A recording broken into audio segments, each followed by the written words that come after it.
Chelsea versus Brighton. Table, and you've got every chance of surviving. Fair play to them. Chelsea की spelling बोला? CHELSEA. Chelsea versus Brighton. BRIGHTON. It's such a hard skill that's bouncing. Chelsea versus Brighton. What about this for them as well? I mean, Live खाली तरफ he's been a revelation and very good. Without his goals, they could be struggling. Very, very good. Obviously, Aaron Moy, we've seen him playing out on the left-hand side. He's going to operate probably a little bit further tucked in today. The Zuma and prop, I know Dale Stevens. We'll see whether that changes any of the dynamic, etc. Very athletic. Alzate out the right. Another opportunity for Trossard. But again, I think today for Brighton, it's about staying in the game, about making sure they don't fall behind in this game. I think if they fall behind to Chelsea the way they are just at the moment, they might find it hard. One area I'm concerned about today is that against where we are. The pace of him, he's so big, he's a centre-half really, and that could be where Chelsea get into him. 6'7" against 5'4", so that's about it, isn't it? And not long till kick-off here on the south coast. Brighton looking to make it back-to-back home wins against the Chelsea side. Already looking for their 8th win on the road this season. Bernardo.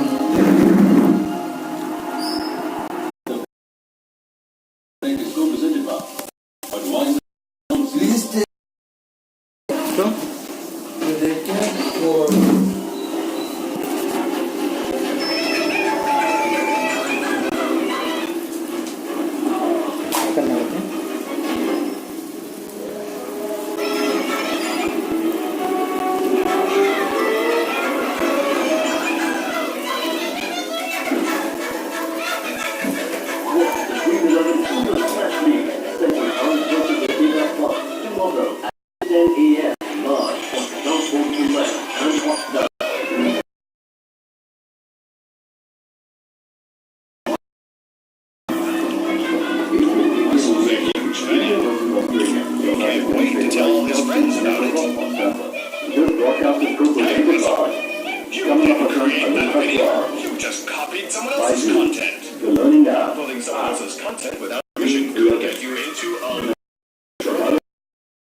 Already determine whether specific copyright content is authorized to use of the group. You will upload it to your account and wait for the content ID to blog and false.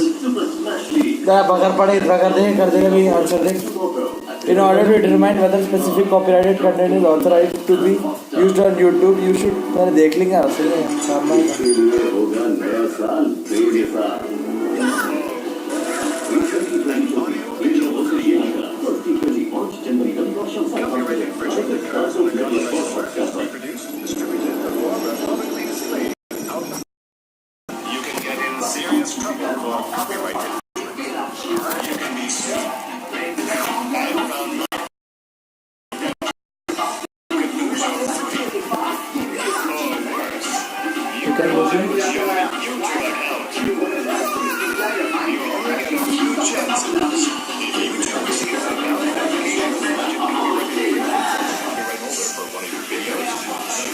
मेरा अंग्रेजी दसने आया था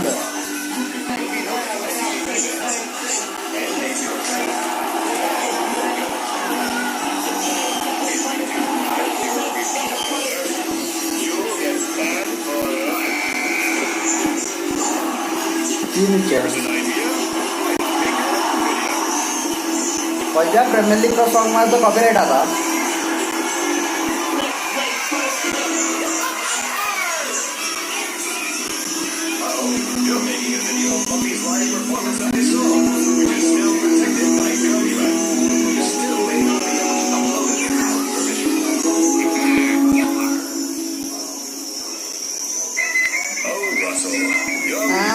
watching it.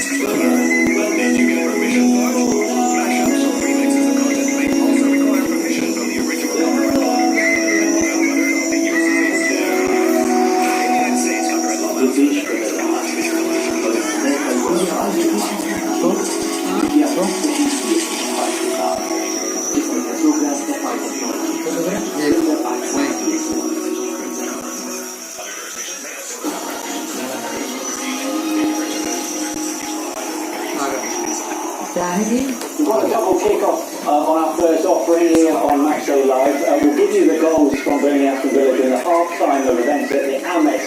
We're focusing on Brighton against Chelsea. They can consolidate their position in fourth place. Do you expect many, Michael? Yeah, we do. We definitely do. I fancy Chelsea, actually. I think this is a very strong team. So let's find out. So we're in the company of Matthew Upson and Martin Tyler. One fact. Began exactly 10,000 days ago.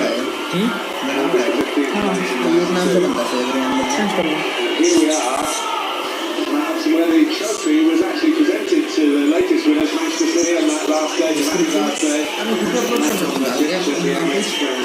City beat Brighton. They're not doing that at the moment. Absolutely not.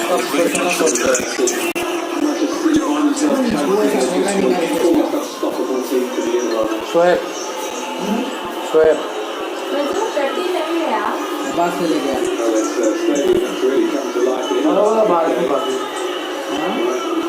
मैं जला के साफ कर लेते अपने जाके ले गया नहीं ले लेके आज मैं कर रहा हूँ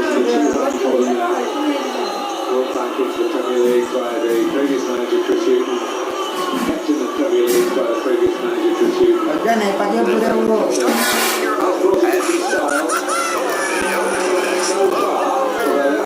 points down as to where they were at this time a year ago.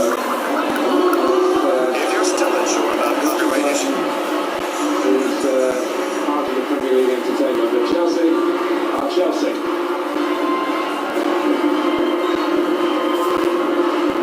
The dominance of today's opponents, not that many league games, but 9 down the years, 5 of them in the Premier League in recent times, all won by the side from Stamford Bridge.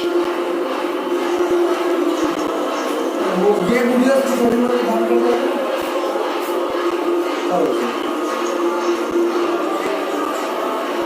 So let's give you the team news. Graham Potter has used 19 different players in the game since Christmas. Obviously Matt Ryan, one of only 3 to start all 3. Along with defender Dan Burn, Adam Webster, who sat it out on Saturday, is back in the back 4 today in place of Shane Duffy. Lee Basuma and Dutchman David Brooker in the engine room in the midfield. The versatile Stephen Alzati comes in on the right. Aaron Moy, man of the match against Bournemouth, also one of the chosen few for all 3 games. And the main man up front, Neil Mopay, the top scorer with 7 goals. Iranian Ali Reza Jahanbakhsh finally got his first Brighton goal in the last match, but he drops down to the bench. As for Chelsea, Kepa Arrizabalaga, the goalkeeper, he kept a clean sheet against Brighton at the Bridge in September. The back 3 which worked at Spurs but not in the 2 games since has been dismantled, including now Reece James, excluding Tomori and Emerson. Jorginho made a massive difference as a substitute at Arsenal. He's got his starting place back alongside N'Golo Kanté. Christian Pulisic has made a quick recovery from the tight hamstring which ruled him out at Arsenal, where Tammy Abraham got that late winner on Sunday. It's also the scene of a debut for 18-year-old Tariq Lamptey, who came on as a substitute very promisingly, and he keeps his place on that Chelsea bench.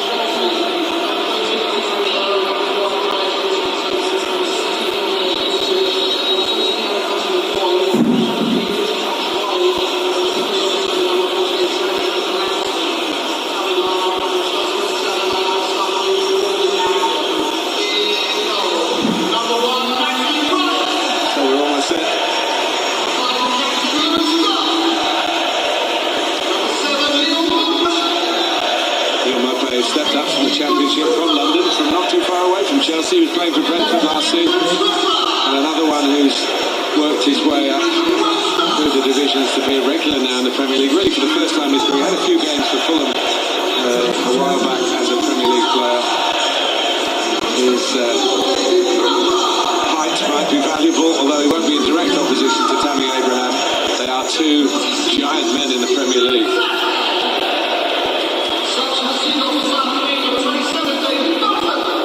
Stuart Atwell is the referee. VAR, of course, is part of the officiating these days. Had a mixed time, maybe over the festive period, but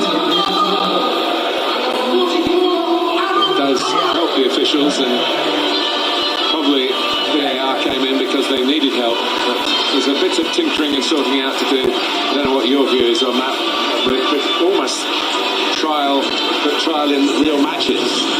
How long have we got, Martin? It's quite a debate, isn't it? But definitely the offside is something that I think needs to be looked at. There's been 32 goals disallowed first half of the Premier League season. Doesn't sound good as a full stat. There have been obviously advantages as well, but nothing like the counterbalance that particular number. So Brighton in the blue and white stripes, Chelsea in their change strip. And, on the subject of technology, seem to have a problem here. Perhaps we're in for a treat and the VAR isn't working today.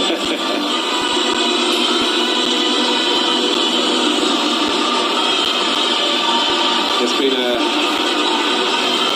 misty start to 2020.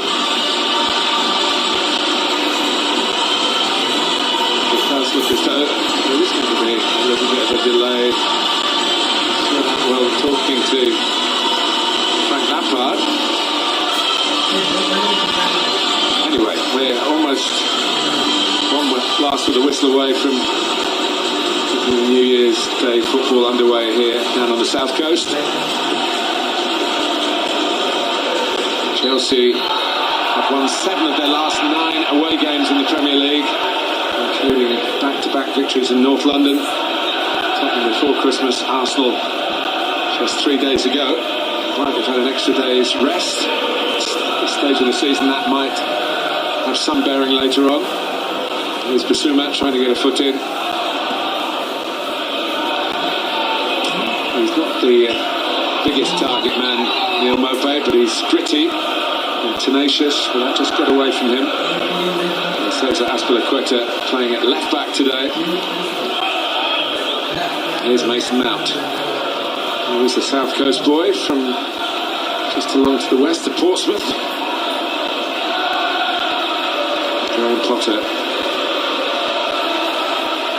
has certainly made an impact. He's had an extension to his contract already. He's only been in the job a matter of months, but they've been so impressed, Brighton, that I think the big deal is to make sure that if anybody else comes in for him higher up the ladder, there'll be more compensation. And it's a compliment to him, and his team are pressing. And Moy trying to get there. And here's Idrissa Balaga. 2-0 it was to Chelsea in September.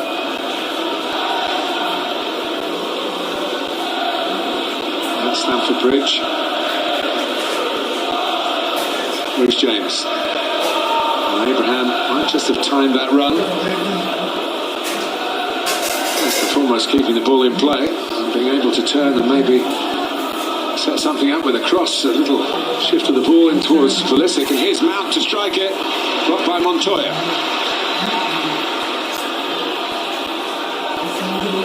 Mason Mount put into a great position there, just read, almost anticipated where that ball was going to be cleared to. Now goes and wins it back.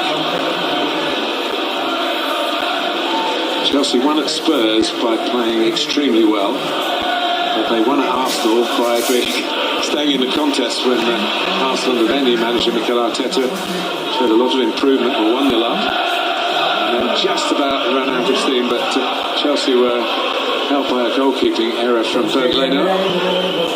Ryan making sure it won't happen to him, I'm sure. He's maybe not the biggest goalkeeper in the Premier League, but he's very consistent. It's probably one of the few positions that most Arsenal fans are relatively happy with. Zuma, he's played here before. Other colours, he scored a goal for Stoke City in the Amex Stadium a couple of years back.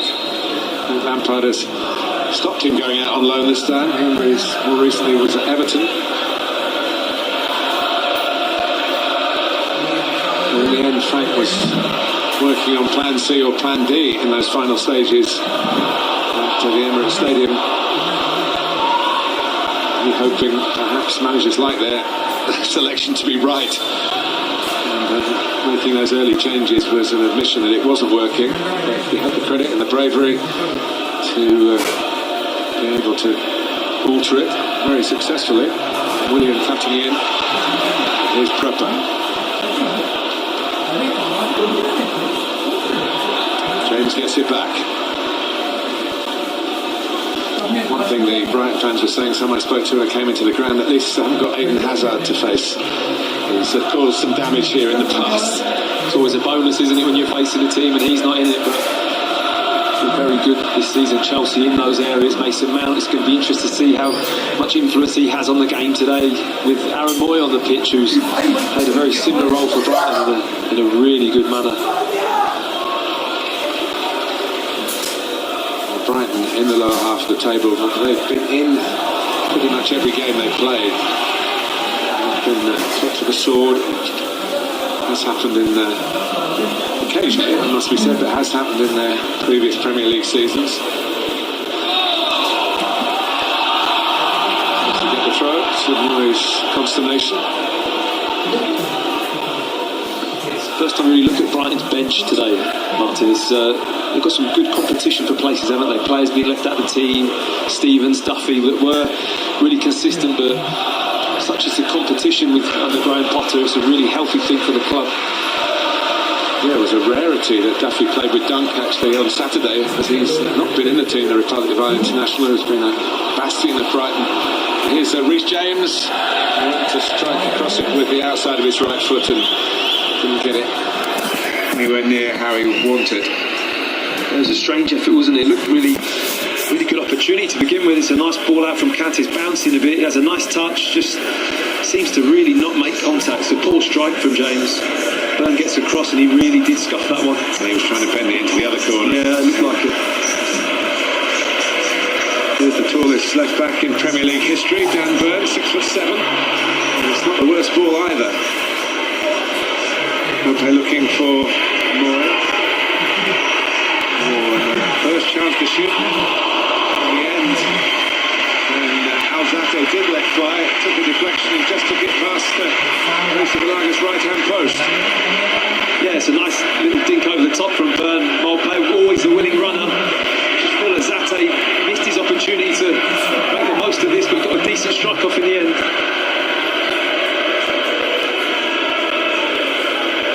Ball back for Chelsea. William Abraham on the zone by the near post. It's over him. There is a Balaga fighting to get there. It wouldn't have counted.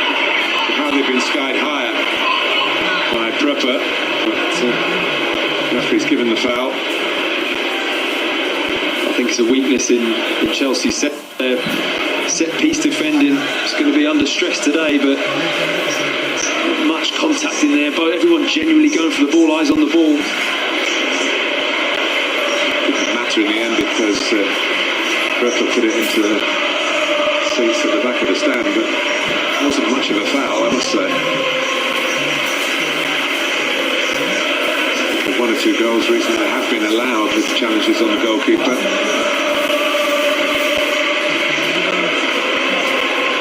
Here's Montoya.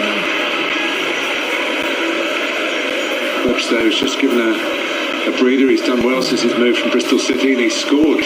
They are dangerous, Brighton, at set pieces, as we've just seen, really.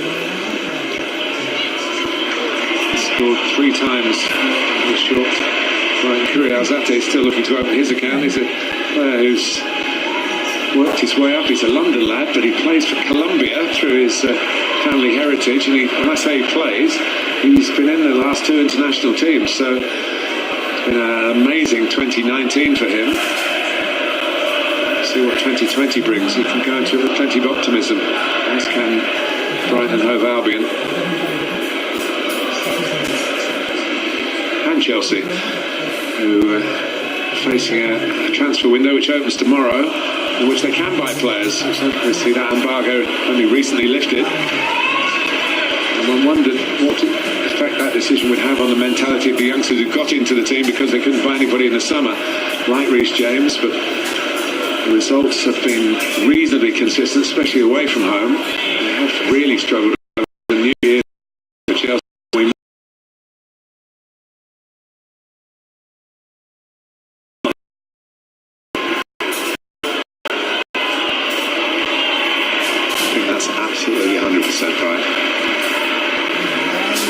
Marcos Alonso is not fit, but not always in favour. Here's Pulisic, the American. He's joined Abraham in the middle. He's a very attacking right back, Reece James. Got more into his game than Azpilicueta when he plays there in this half of the pitch.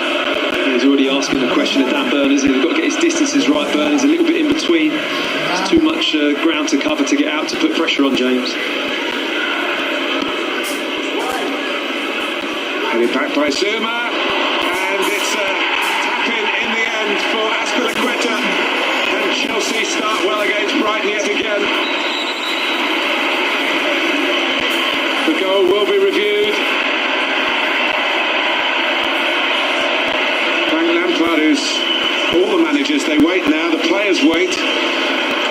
And Brighton, who do score goals from set pieces, are vulnerable themselves from it. Well, this is exactly what Graham Potter wouldn't have wanted. You don't mind getting pulled apart by a piece of clever play for Brighton, but to concede like this is poor. They lose the first ball, they lose the second ball. Normally you lose two battles in the box in a row, you come unstuck, and that's exactly what happens. Moy with the clearance off the line and a simple tap-in for Azpilicueta. Yeah, the pump fist was appropriate for manager and for player.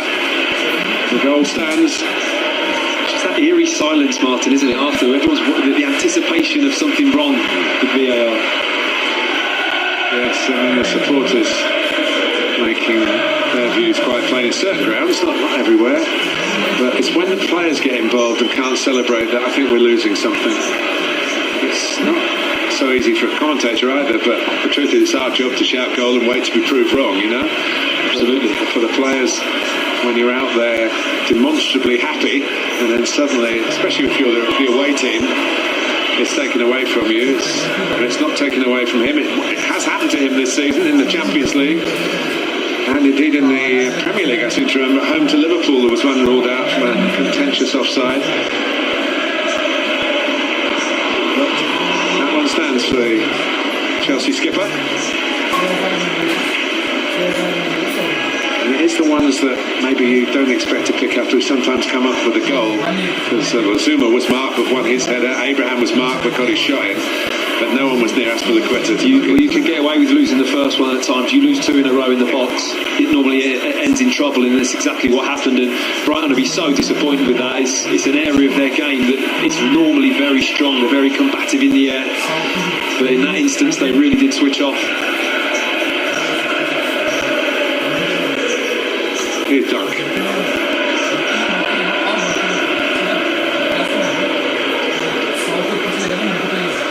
Long from Webster. And Mopay.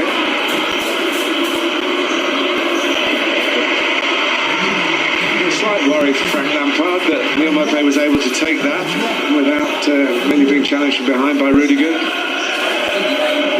Got to get tighter there with a straight ball. There's a straight ball down the line. It's defenders normally your green light to go and get tight.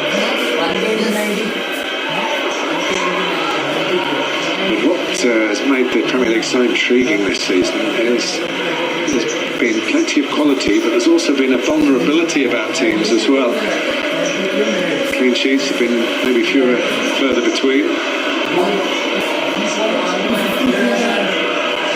Game more favours the attackers these days, maybe than ever before in its history. Better. The defenders are allowed to do less. I'm sure that happened during your long career, Matty, that things that maybe at the start you were taught at Arsenal you could do, in the end you couldn't do. The lawmakers said no. Yeah, but also, I mean, the fundamentals of defending haven't changed. It's just the attention to it and what people find it more important.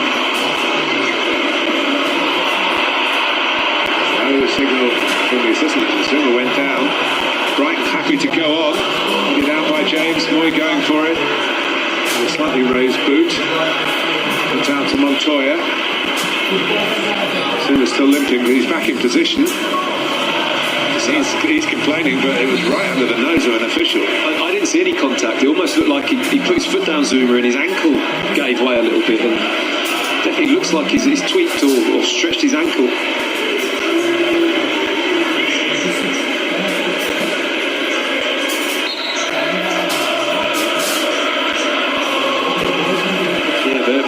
innocuous. Definitely didn't look to be much contact from Trossard, and almost just when he planted his foot in the ground, Zuma just felt the need to go over. Here's Adam Webster.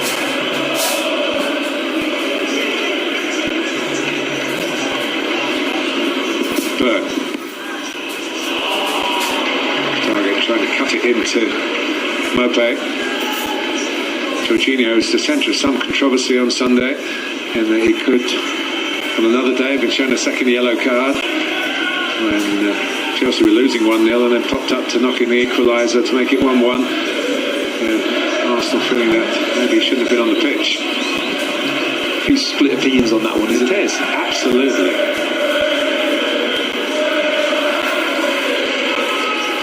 And anyway, it was a Leno mistake that allowed him his goal. But here is Pulisic making good ground. Mount out against Conte. Jorginho. Here's James.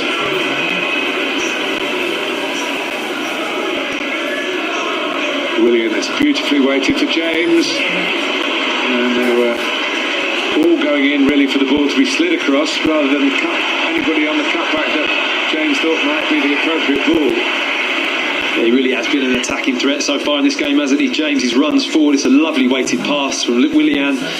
Just can't quite pick out a run. There wasn't anyone that really pulled off into that 6-yard area to tap the ball home. Jorginho.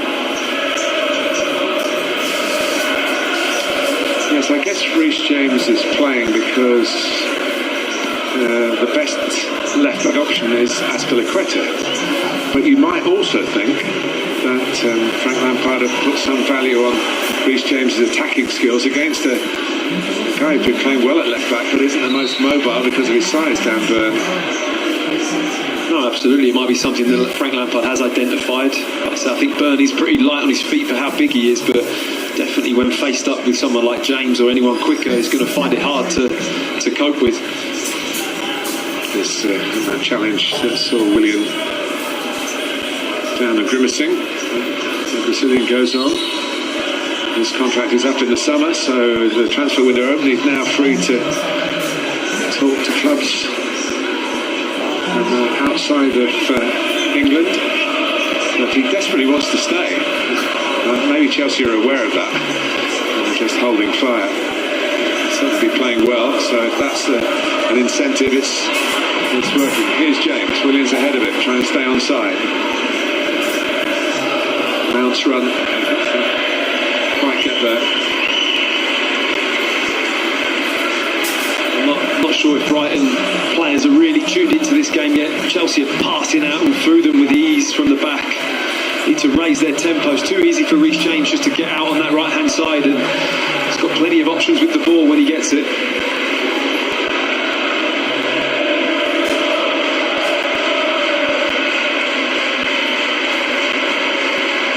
Webster.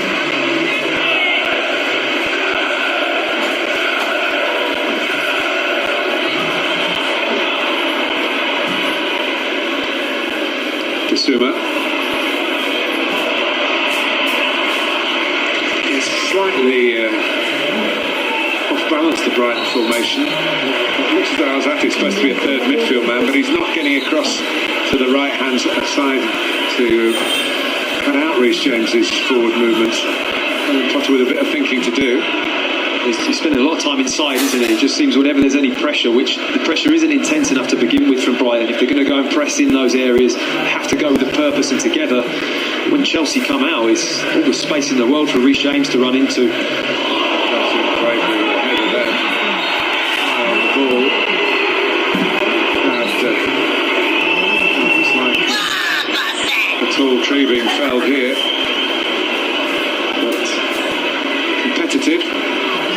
Certainly not cynical. It's a great challenge, isn't it? I mean, it's unfortunate for Burnley, just gets caught, but full-blooded and fully committed is what you want to see, and as long as it's fair and safe. He wonders whether he might just have been knocked out by the force of it. Yeah, I think he paid the price for being the bigger man in some way, because the ball was quite low and it suited the height for James Burns had to stoop a little bit, and I think as he's put his head down, just there, James's shoulder or the side of his head has just really caught him, and never nice when you see somebody hit the floor like that. Understandably, I was in a rush to get this restarted until Dan Burn recovers.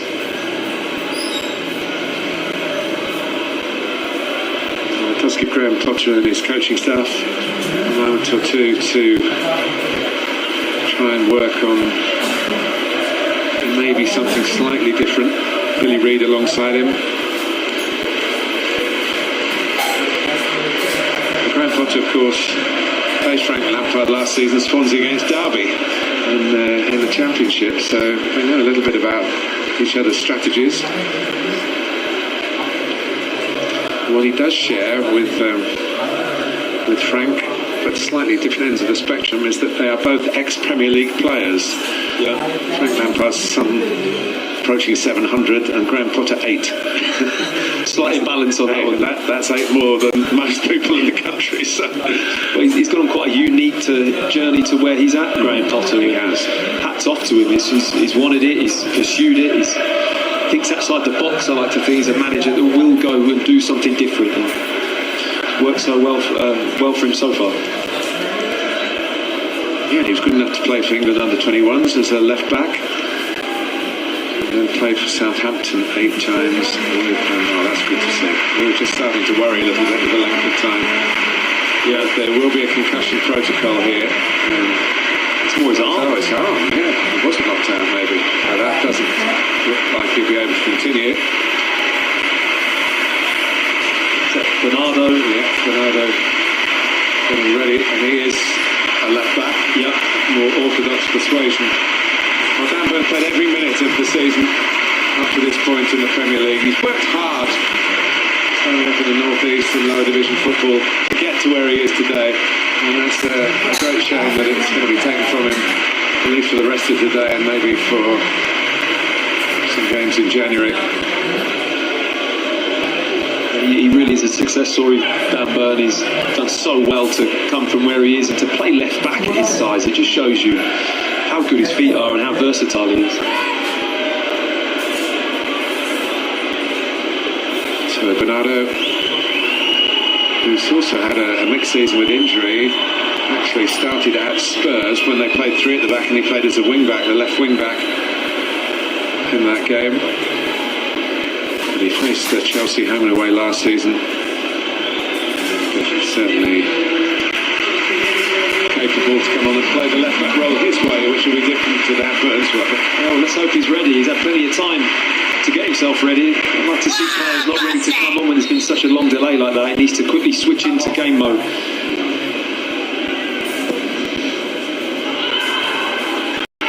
We could have left that Azpilicueta, but maybe didn't get the shout that he wanted. He just made a gesture afterwards saying, "Didn't hear you." Bissouma. It's interesting, it's on that side of the pitch where a lot has happened in this first quarter of the game that the injuries occurred. Yeah, well, you would fancy Bernardo maybe able to go and get a little bit closer, trust his pace and agility a bit more to get tighter to James coming on the outside there than what Burn did. It's a lovely ball by Webster to Trossard. Should be the goalkeeper's ball across. Just looking enough. He started perhaps far enough away from the goalkeeper. That's another of the newcomers this season. A team like Brighton do depend a lot, a club like Brighton do depend on the excellence of recruitment. Aren't going to shop at the elite end of the market, that's for sure. And some of their, talking about Andone and Locadia out on loan who didn't quite make it. Basuma's in his second season, now starting to show something. Jahanbakhsh's finally got a goal in his second season as well. It's a little bit of a lottery in the transfer market for a club like Brighton. But then they've got Aaron Moy on loan from Huddersfield, and he's been a diamond of a recruit. There's Abraham on Mount. Webster goes with him, but the flag was up a little earlier anyway. Bissouma. Pursued by Abraham. Bissouma slipped. Pulisic. Crossing on the run.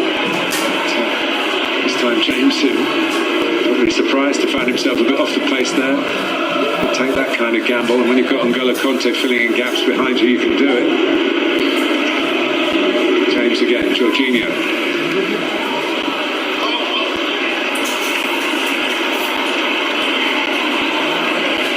Abraham has scored 8 away goals and was on the verge of getting a 9th when Aaron Moy blocked the shot, and Greta was there to pop it into the net. Not since Kerry Dixon in the 89-90 season has an Englishman scored more away goals for Chelsea. He got 9, so it's well within Abraham's compass to set a new record.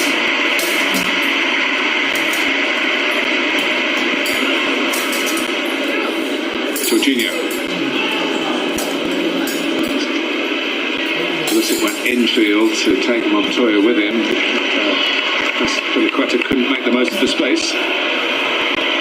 Zuma. Mount. Foul by Bissouma.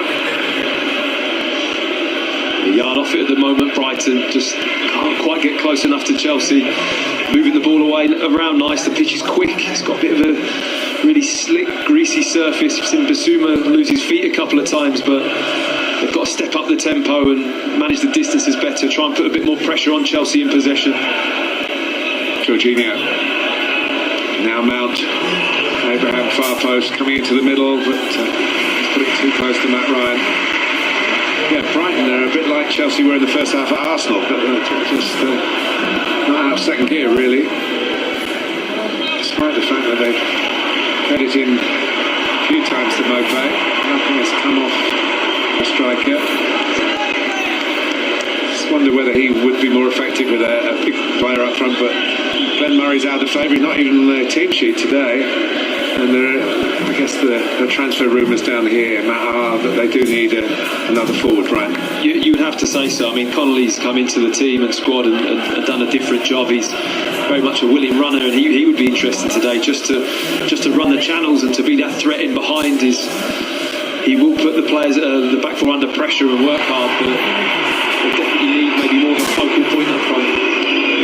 Here's James again. Coming in the way the Brighton fans were pinning the blame on him, but there was no blame. Just occupational hazard for Dan Burn, the unlucky guy on New Year's Day.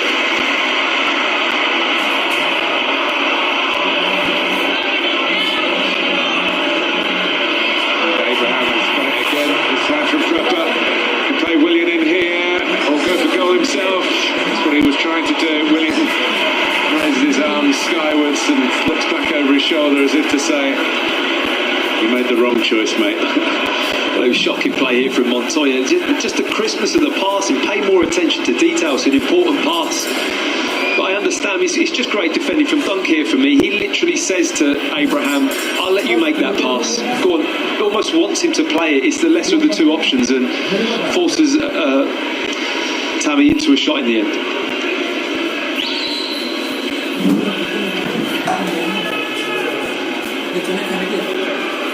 Well, they need to defend better than they did the corner that led to the opening goal. And Bissouma taking a chance. It has gone out, and it is a goal kick. That's Quetta hunting down another one. He's got the taste for it. And we talk about the transfer market. Am I right in saying you signed for Brighton in a January move? I did. I signed for West Ham in a January window as well. So yeah, no stranger to the January transfers. But do they seem different midway through the season? Usually more business done in the summer. Yeah, I think so. I think it's maybe slightly harder for a player to come in and adjust mid-season. Very contest in terms of size. Mopé he does stick his back muscles out and keeps defenders off and gets fouls. Quite a strong, sturdy frame, hasn't he? Mopé has got that more of a bandy approach, but Chelsea defenders not letting him too far from their sights. Well, you might think with Dan Burnoff that they Brighton offer less from set pieces, but the ones who've been scoring goals are Duncan Webster, and they're still on, and they're hoping for a ball here that maybe puts them in closer to goal. Moy tries to deliver it. Webster going for it. Bernardo in. Comes out to Bissouma. He's not scored a Premier League goal.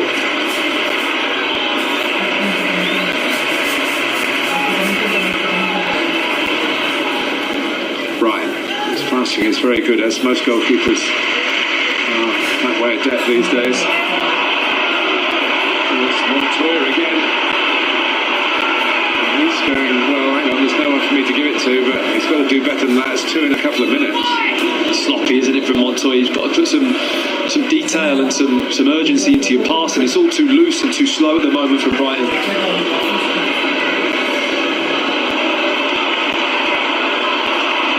Passed the way out of their own half initially anyway. Maybe now Moy's been less on the ball. I've seen 4 of Brighton's last 6 games, and Moy's been on the ball almost the entire time he's been on the pitch. And certainly he's dictated matches, but he's finding it hard to get into this one because the team aren't really functioning around him. The speed in which they're playing Brighton is not quick enough in the thinking, all the delivery and movement, everything across the board is a little bit slow. Needs to improve if they want to start taking this game to Chelsea. Pulisic. Here's David Cropper. Has kept his place. I mentioned Dale Stevens, who's been a real rock for Brighton as they've moved up into the Premier League and stayed up in the Premier League. But he's sitting out again as he was here on Saturday. Bernardo. Now Trossard.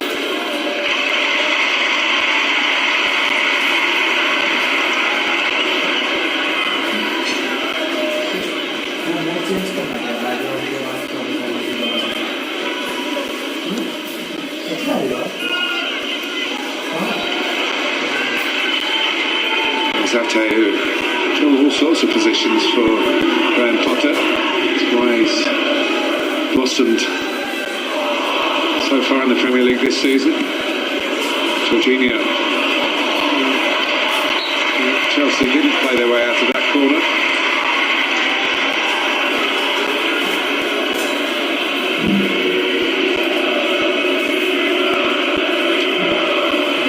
Certain amount of concern on the faces of the home supporters.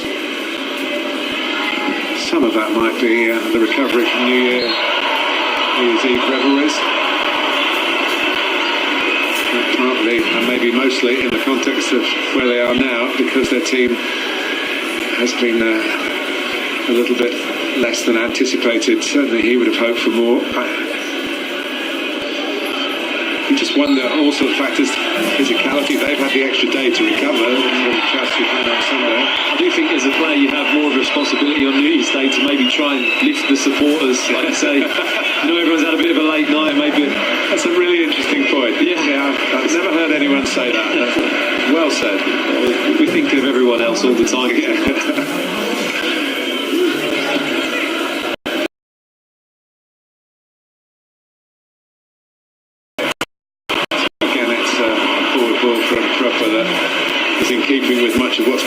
Today for Brighton.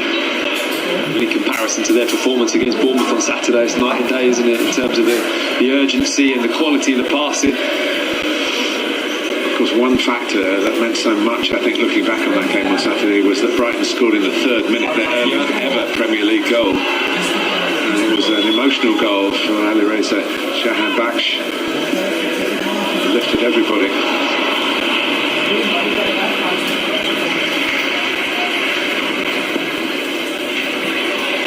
Moy. Cropper.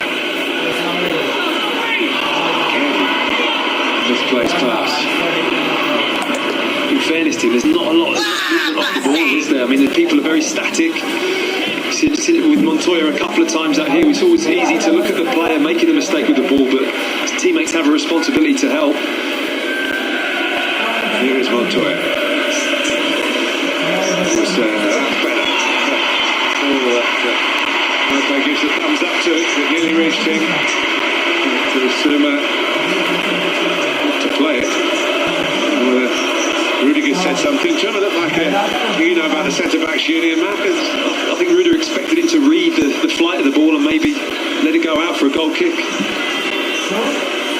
Well, Brighton have got a regular supply of goals this season from set pieces and from their centre-backs in particular.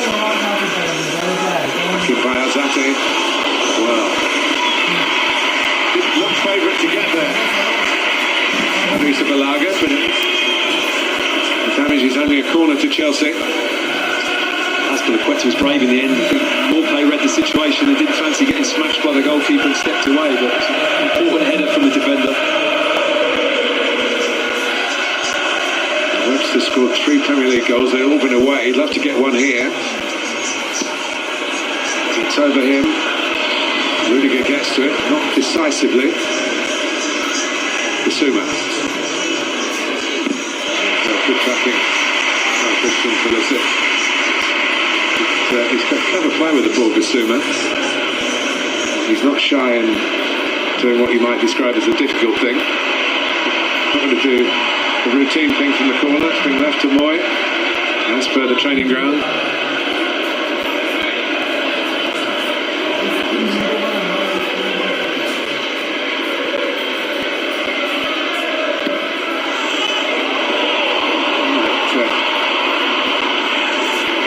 For Brighton, and it does come out for Moy. Can't get the elevation. The first ball just dropped for David Prepper a little bit. Off balance. Jorginho. Willian. Saying chase that to Rhys James. He's quick but not that quick. Big outlet for them, isn't it, Chelsea? They're constantly looking to play through. Once they've broken the line and broken the press of Brighton, looking for that switch out to the right hand side all the time.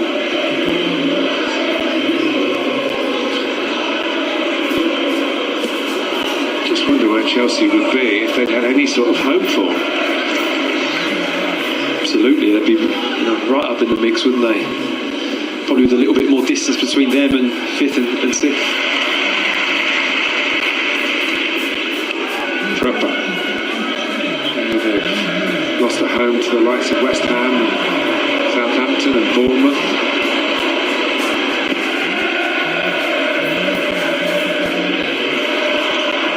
Rudiger.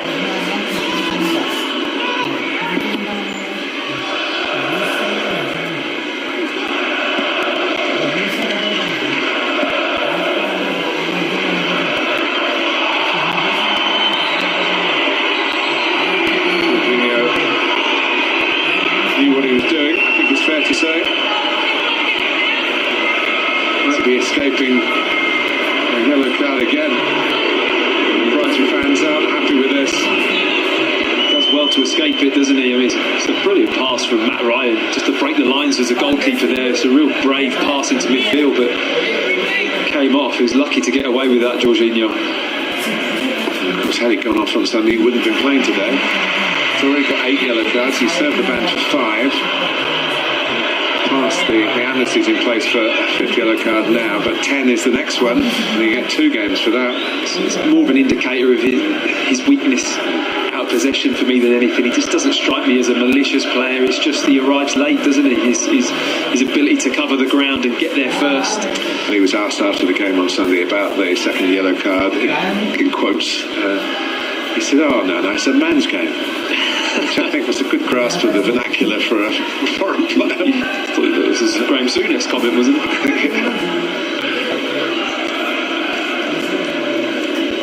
Here is Willian, and here is Azpilicueta, the scorer of the game's only goal so far. Had a bit of a delay, so there will be added time before half-time.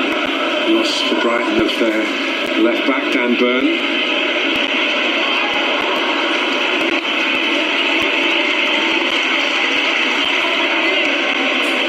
FA Cup comes looking fast after this round of Premier League fixtures over the next weekend. Third round. There's a great date in the calendar of English football. Brighton play Sheffield Wednesday. Chelsea Nottingham Forest.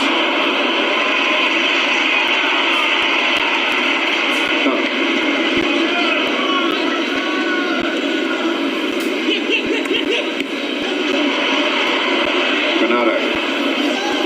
So it's a bit better from Brighton here.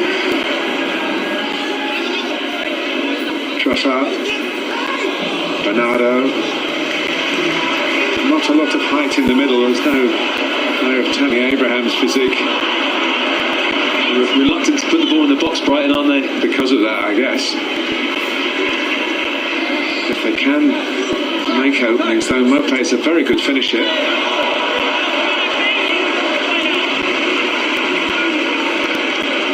Chelsea smothering it well though, Martin, aren't they? Really getting out and filling holes and getting back into position. Particularly around Aaron Moy. Yeah. Anyone who's what Brighton would recognise as a major threat.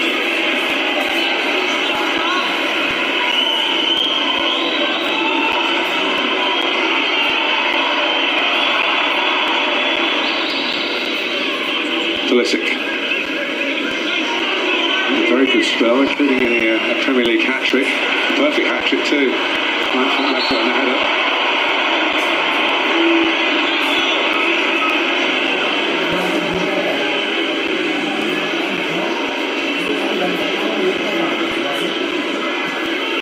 Proper.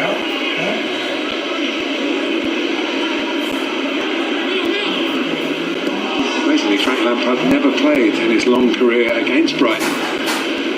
Here he is managing against them in the Premier League for the second time this season. His side have scored 3 without reply over a game and almost a half. Probably not the best time for Brighton fans to be reminded that Jorginho scored a penalty at Stamford Bridge in that 2-0 win in September.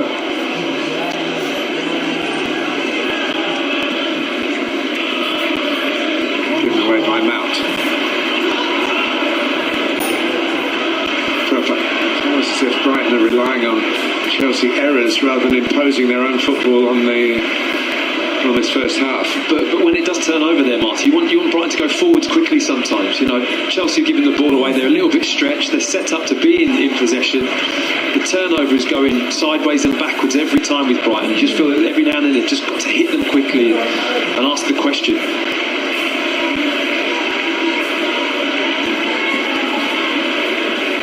Dunk, who's been on the receiving end against Chelsea more than most in these Brighton stripes today.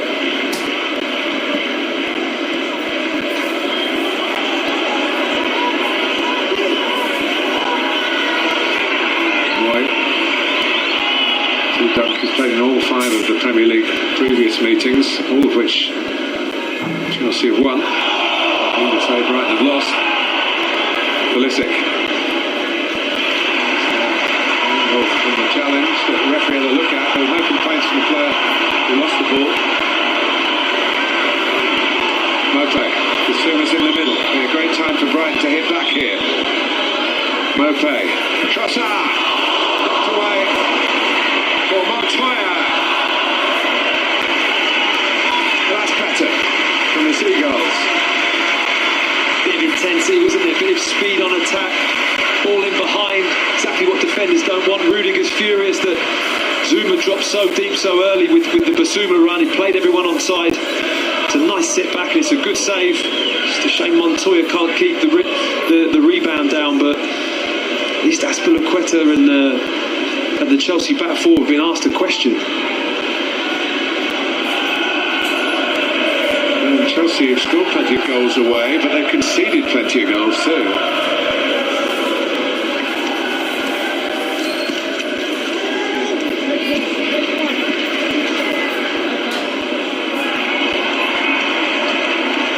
Basuma. Back to Webster.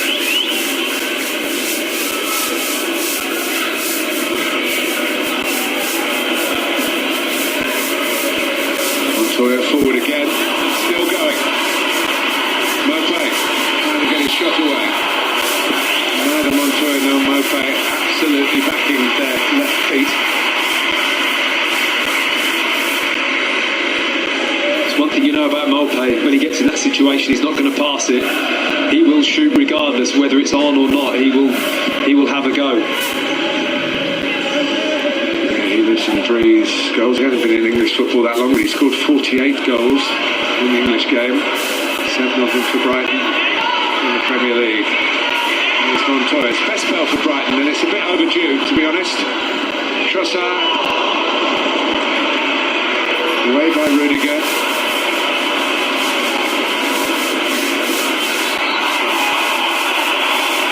Not able to win the ball from the screening fly at Abraham. Not giving away a foul.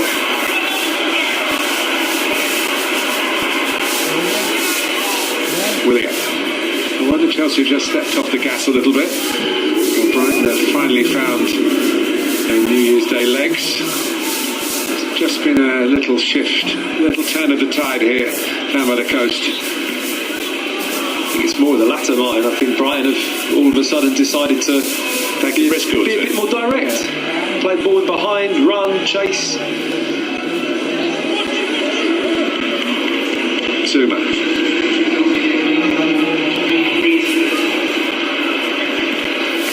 Disappointment for Fikayo Tomori to miss out today for Chelsea because he had a spell with Brighton on loan.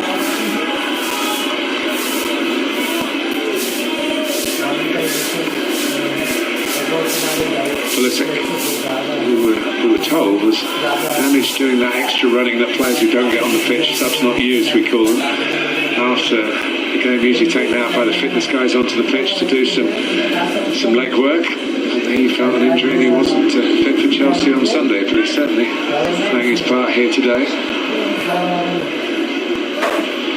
Perhaps they'll banish that type of thing from now on, Martin. I think every player would be delighted if they did. Players should also remember that you can have a tweak without being off for a week. Very true. Here is Conte.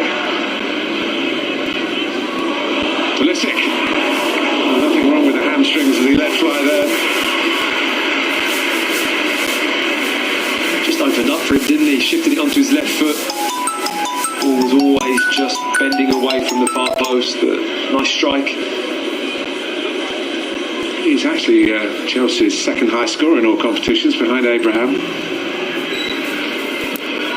He had a real purple patch, didn't he? Yeah. He's scored in several games in a row, maybe twice in a game.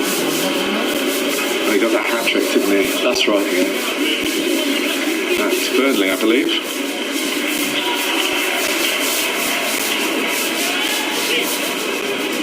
Well, there's a bit of a brains trust down there. With, 1 more minute to go of the added time. A stoppage for the unfortunate Dan Burn. Bernardo out there in the mix on as a substitute. Dunk trying too much and allowing Chelsea one more counter-attack before half-time. And Tammy Abraham can't get it across. It doesn't deflect back to Pulisic. And after maybe 35 minutes, you'd be thinking, well, Brighton be delighted to go in just 1-0 down, but actually they've offered a bit more towards the end. And here goes Mopé. Suggests there might be more to come in the second half. Definitely, I think you're right in terms of the scoreline, but if you reflect on the game, I'm not sure if Graham Potter will be too pleased. It hasn't been a good performance from Brighton for me in terms of energy and tempo and attention to detail. I think they've got a lot more to offer. Well, as you said right at the start, he was fairly critical of the 2-0 win. So he's got more ammunition to throw at the players when they get into the dressing room. Frank Lampard probably not thinking that was perfect from Chelsea, but they got the early goal. A bit of poaching following a set piece that Brighton really didn't deal with, not once but twice, and Chelsea skipper knocked it in from close range. But they haven't been able to build on that despite looking intrigued. It's half time, lads. We'll be back with more.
Tonight, we will fly above the sky.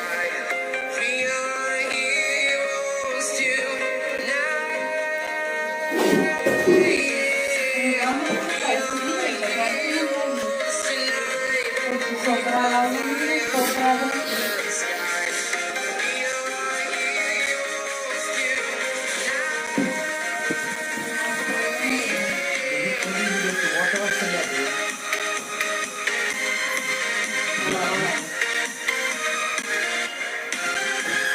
बाहर छोकरा फिर भाई की packet ला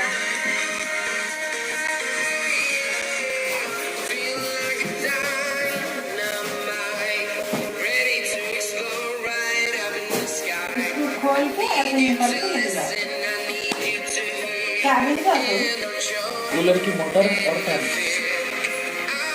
कौन सा cooler में पट्टी cooler में क्या रखा है यहाँ पे ना पट्टी का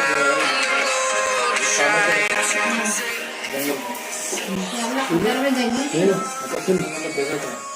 ये भी ऐसा छोटा ही वहाँ पे कंट्री जैसे आपने इंडिया के उसने ना पाकिस्तान बॉर्डर ना एक देश से दूसरी कंट्री में फिर लेते तो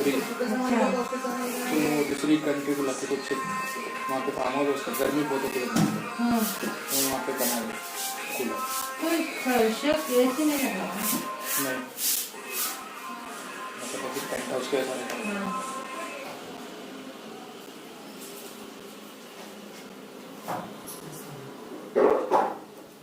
तो कूलर है खाली मशीन खराब हो गई तो पापा बना दे रहे हाँ हफ्ते में 2 बार वहाँ पे चले आना हाँ घूम चुका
Zone. Thankfully for them, though, as I mentioned, they're 2-0 up. And what will delight Dean Smith,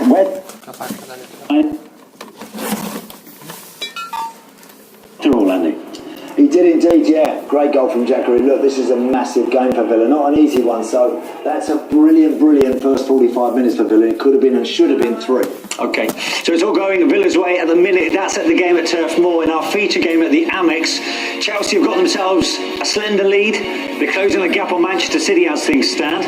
We'll have the second half for you when we come back.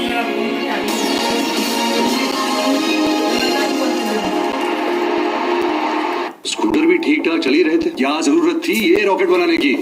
Super fast pickup, all weather easy start और effortless climb के साथ India's first scooter with programmed FI technology. New Hero Maestro Edge 125. बल के साथ चल।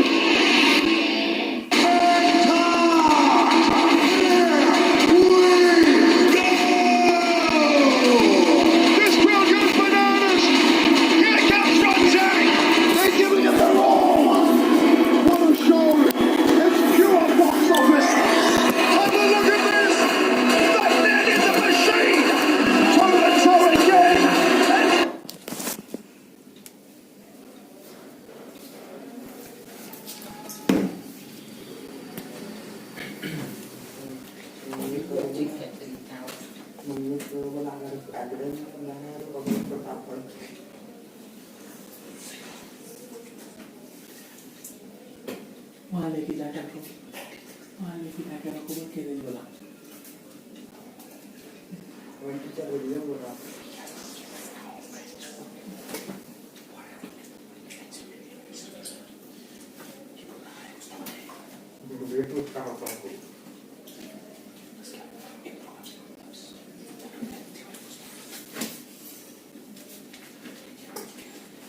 देखो we are about to go.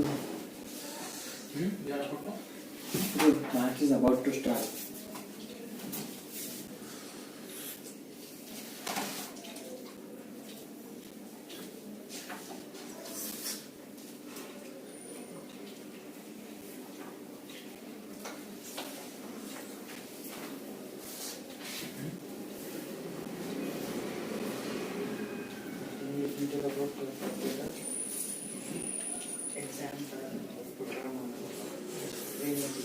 Different cases of comparison of specific program to the different conditional system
बच्चे बोले क्या ग्रुप में मैं देखा भी नहीं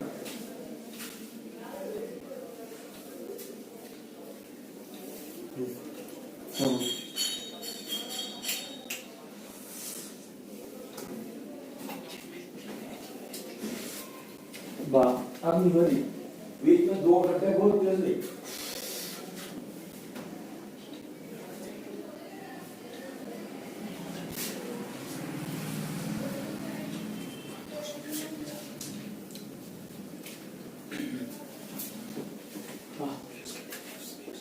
पानी ले सकता क्या पता नहीं सुबह तक सूख गया तो चले जाएंगे सूख गया तो चले जाएंगे बाप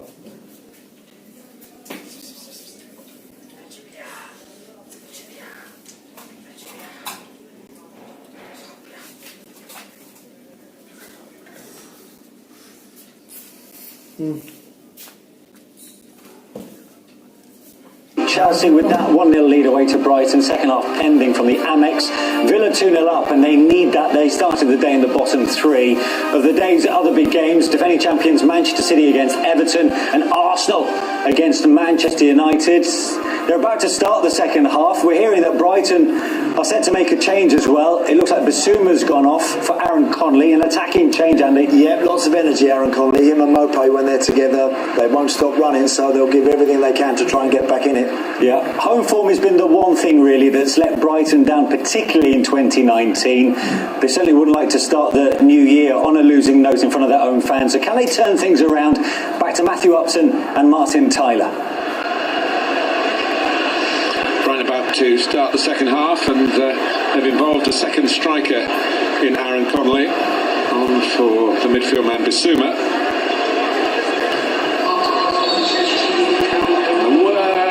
Just maybe a few early shoots of hope in the second half. Early in terms of the game, but Brighton started it very poorly and had an injury to Dan Burn. In a similar vein, Bernardo, his replacement, is decked. There's Connolly, who's the word we've been using in talking at half-time is a pest, and that's underselling him really, because he's got an eye for goal. He scored 2 against Tottenham, but he worries the life out of defenders. You wouldn't like marking him, would you? No, he's a pest in the nicest possible way. He is a willing runner. He will not let anything go. Very similar to Jamie Vardy in that sense. I think he'll always put a bit of energy and fear into the back four. Ronaldo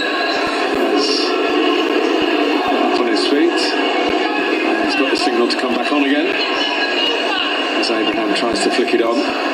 Cover from Montoya and the back pass from Lewis Dunk. kick. Alzate made it his.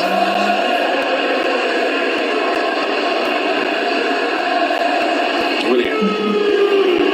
Rhys James seen as the villain of the piece by the home supporters. They've been involved in both the injury incidents. The most harmonious partnership between Rudiger and Zuma in the first half. They kept Brighton at bay, or helped to do that.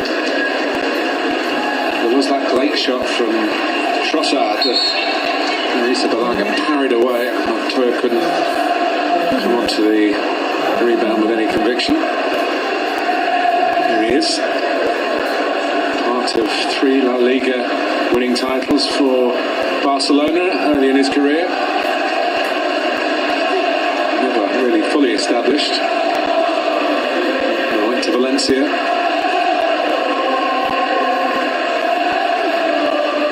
There's been a bit of a Spanish connection here with Brighton. I guess it's arguably nearer to Spain than most of the English clubs. Maybe the resort has a Spanish feel about it as well. Here is the Spanish captain of Chelsea and the goal scorer so far.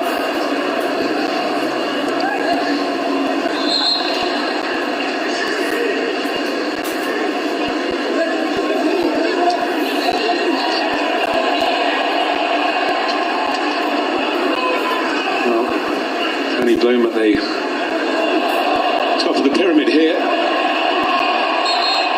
He and his brother are very big influences. It's a very well-run football club, Brighton Hove Albion, and they make everyone welcome, but they don't want to be making Chelsea as welcome as they did for the first half an hour.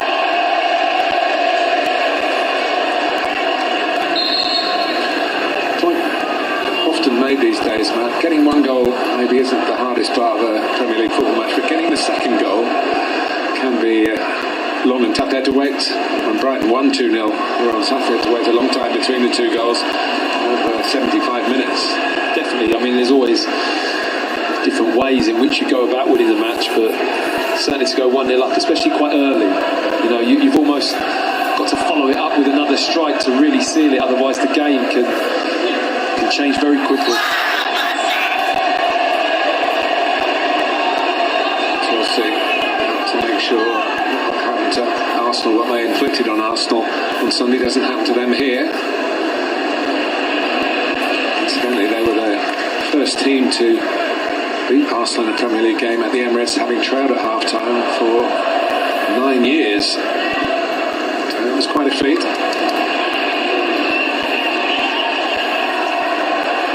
Rudiger.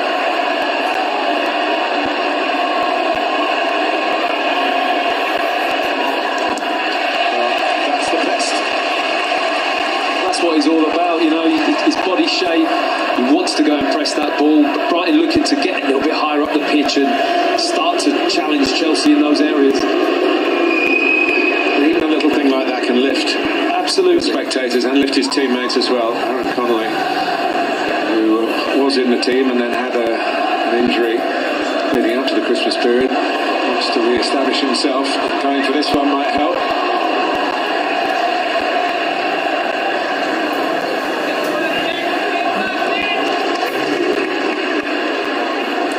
Put it on by Pulisic. Chelsea do so well away from home because they are pretty much set up to counter-attack, and that's what Brighton is, a risk and reward substitution really, to increase the potential goal power, maybe decrease slightly the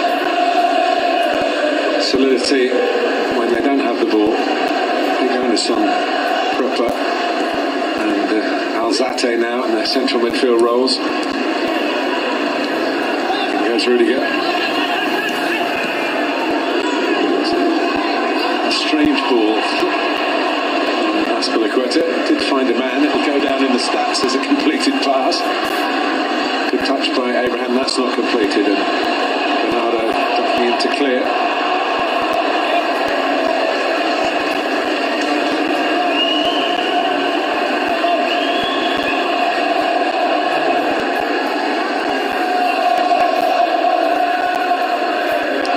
Happy to collect.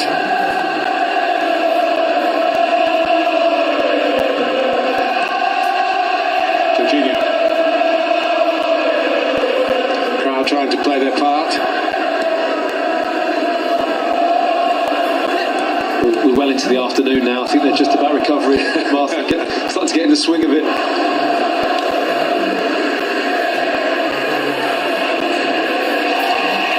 Maybe some of them set their alarm clocks for half time. Yeah.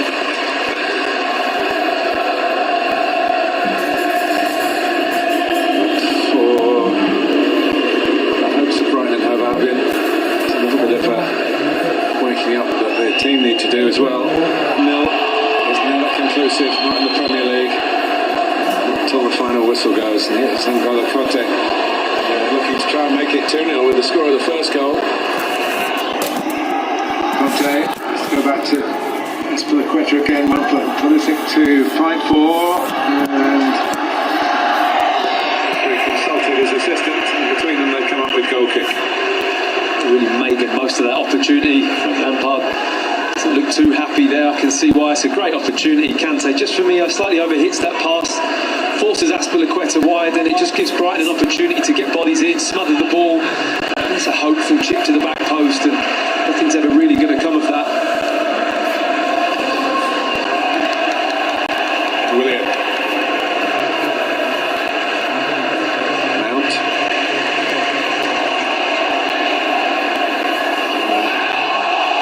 Referee was looking at it from a different angle to us. He spread his arms in that gesture of nothing doing. Straight away, Connolly wanted that ball over the top from Dunk. He tried to thread it in between. It's a difficult ball to get it straight over or inside Rudiger. He just needs to put that over the top to leave it in the space for Connolly. It's a different option for Brighton.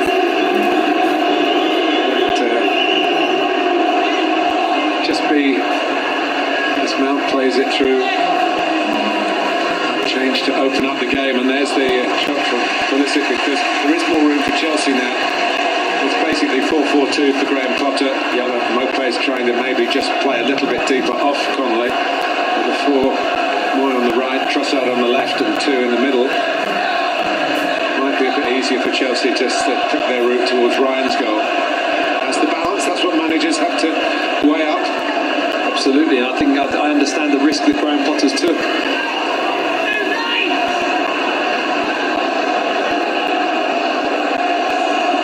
This is the space that perhaps wasn't there under the other system. Mount can get within shooting range. He does love to shoot. One stride too many. Good block by Webster. Jorginho. Now William. He's been in and out of the game, but when he's been in it, as is often the way with him, Chelsea have looked threatening. James. For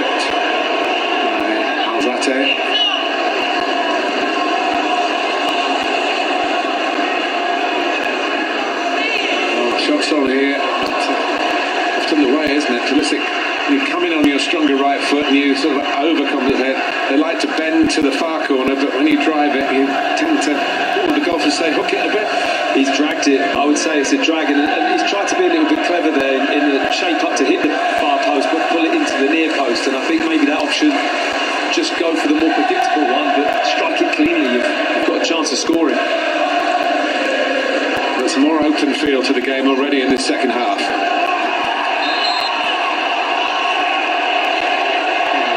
For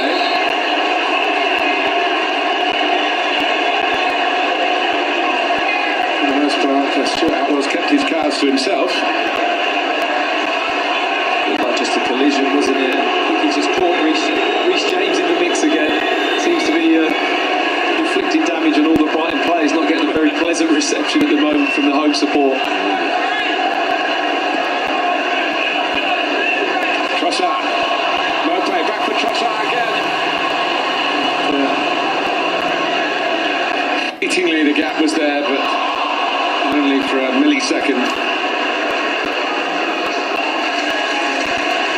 Again, both sides finding more opportunity to express themselves in an attacking way. Yeah, I mean, whether this change will work out for Brighton or not, but I think it will, as you've alluded to, definitely end up being a more entertaining second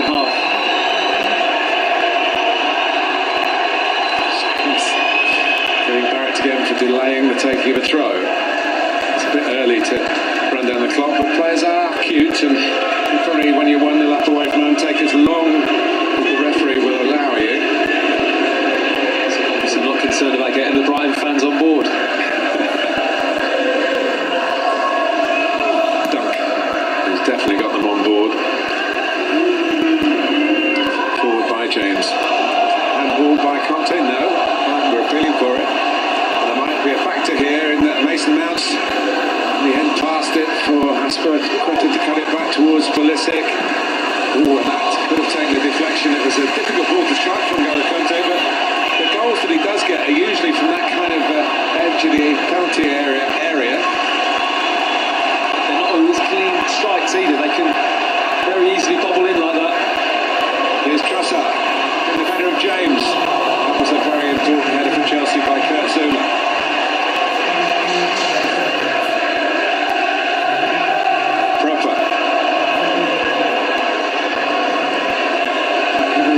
Stadium sensing that Brighton have gone up a notch. They need a notch on the scoreline and more. Trossard for Boy. To Alzate, ring-fencing that penalty area. Mopé. The Chelsea central defenders again. For Brighton come again.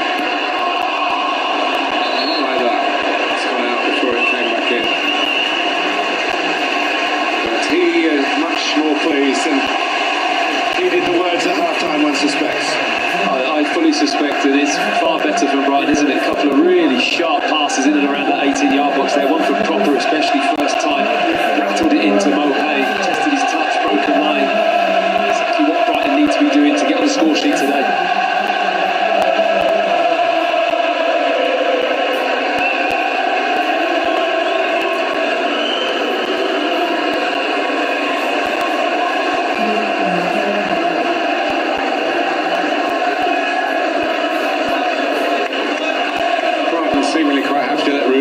Zouma pass it from the back. It goes into midfield though, there's a bit more quality.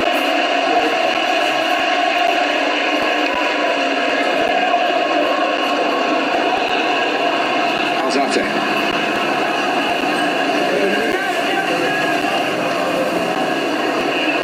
Mopé's done well. Moy a bit further forward, looking for Conley. James headed him off. Again, it wasn't, and for Moy, it was the kind of pass that he normally would make, and Conley knows that. Yeah, it's not the quality that we've and the standards we've come to expect from Moy. We'd like to just to weight that better. Really would have given Conley a great opportunity to get inside James there. His new year, Aaron Moy, would have been celebrated at lunchtime here, wouldn't it? So absolutely, he had no excuse for a late night, and I'm sure he didn't have one. Although the pass had a hint of it. Yeah.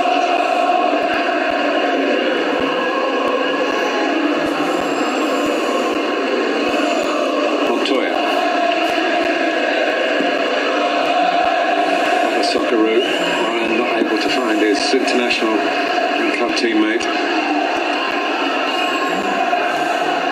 Probably not quite where he wants to be parked, right out on that right hand side. It's midfield four. He's definitely adapting well to that central role, floating in and around that number 10 that he's done so well for Brighton in that area. There's Willian. And Abraham. You can only make one run as a striker in that position. It wasn't in harmony with his colleague. And again, the openness of the game reflected in another Chelsea attack.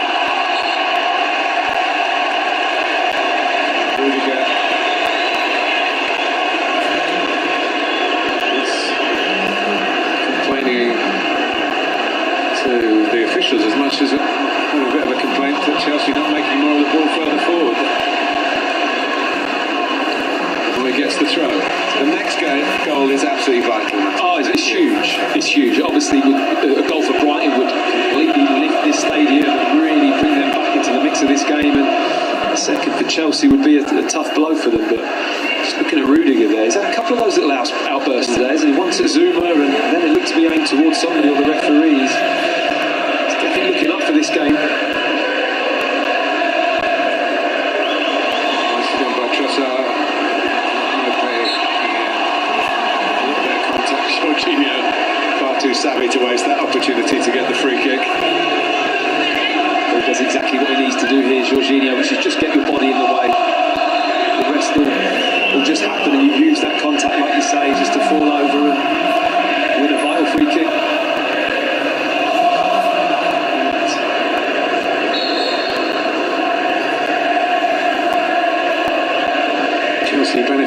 from the early goal, but not able to get to this stage of the game with the match sewn up and a bit of stress from Frank Lampard's players.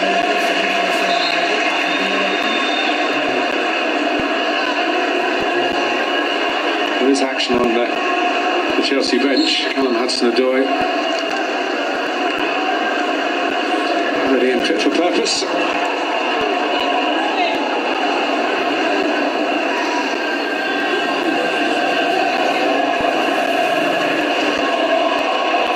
Away by Dunk, a bit over-ambitious. Montoya having to chase back, cover provided by Prupper.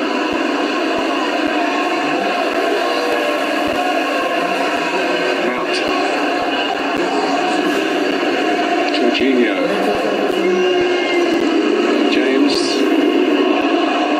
that was the outside of the right foot technique we saw earlier when he missed that shot.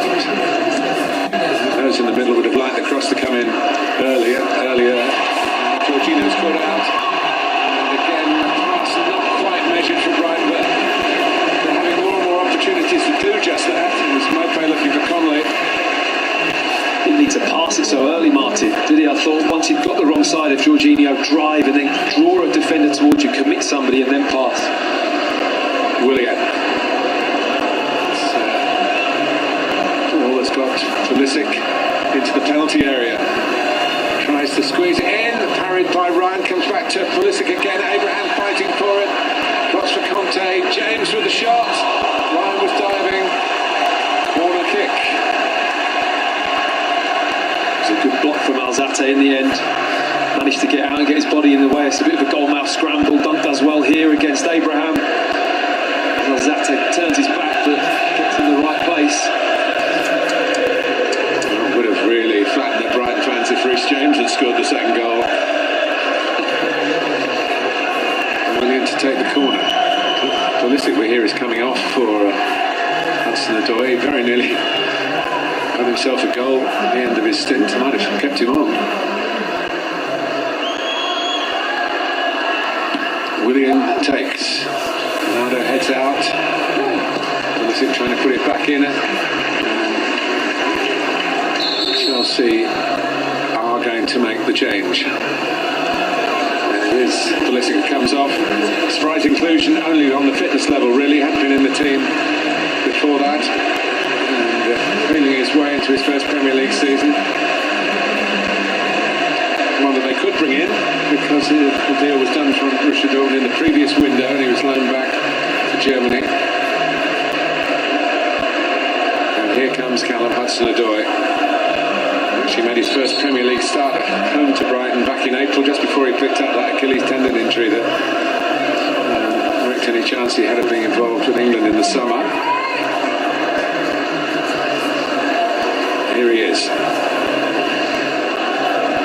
Helped turn the game round at Arsenal as a substitute on Sunday. Maybe now with instructions to come on. We need a second goal here. We need to finish this off from Frank Lampard. He really has had limited game time, hasn't he? Hudson-Odoi. We've seen him play out in Ajax earlier in the season, did very well. He played 2 games back to back, but since then he's not featured enough for his liking, I'm sure. Here is N'Golo Conte. Hopes to keep himself between the player and the goal. Hudson-Odoi. I don't know whether Ryan would have had any sight of that had it got through the forest of legs in front of him. Boy knocks it for Connolly to chase, and chase it he will. And not going to give Zuma an easy passage, but Zuma had the support of Rudiger. Sends Abraham on his way, or tries to do that. What a good touch that was from Matt Ryan. You take it for granted goalkeepers can do that.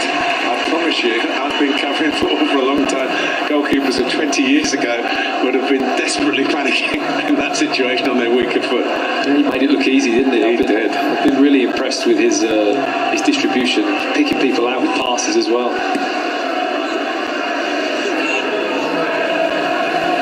Prupper. Remember, Brighton had never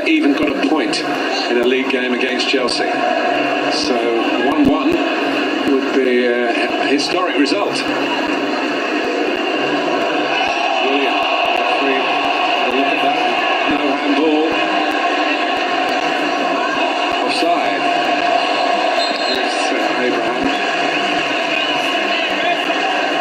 He's surprised. Well, this was the incident, man. Yeah, no, it's just, he's got a bizarre look on his face, Abraham, but he just drifts. I mean, that in today's age is probably offside, but Montoya does well, gets back in and gets a block in. So, the hero of Saturday, or one of the heroes of Saturdays, replaced another of the heroes of Saturdays. It's Jahanbakhsh for Moy. It's an emotional moment where he dropped to his knees, having waited a season and a half to open his Brighton goal-scoring account. Alzate, caught by Conte, comes from Mount, comes for Hudson-Odoi, Webster is there, and Connolly's off and running again, and he gets there. Zuma, he's going to be blocked. He thought he was winning that race, Kurt Zuma, but he wasn't. Well, he would have coasted to that ball in the first half, wouldn't he? That's the difference that playing against someone like Connolly makes. He will press you and gets there first and wins the foul, free kick and the booking. It's job done for Connolly. So, in terms of changing the dynamics of Brighton's play, the substitution at half-time has worked. And now, whether Jahanbakhsh can add to it. Came with a goal-scoring reputation.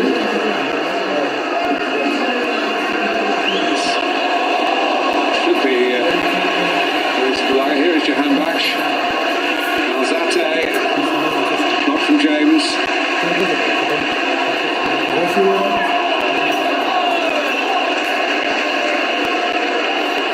Dunk. Zuma there in front of Connolly this time. Jorginho. Important interception there from Trossard, who's gone to the right with Jahanbakhsh coming out on the left from where he scored his goal against Bournemouth on Saturday. And he's a more natural wide player than Moy, that's for sure. Yeah, I mean, Moy really wasn't enjoying life out wide, was he? He didn't have his best first half, but it wasn't suiting him out there for sure. Here is the Iranian. Back to Prepper. Clip it over Jorginho. It's some very agile defending. Abraham. Bit of grabbing.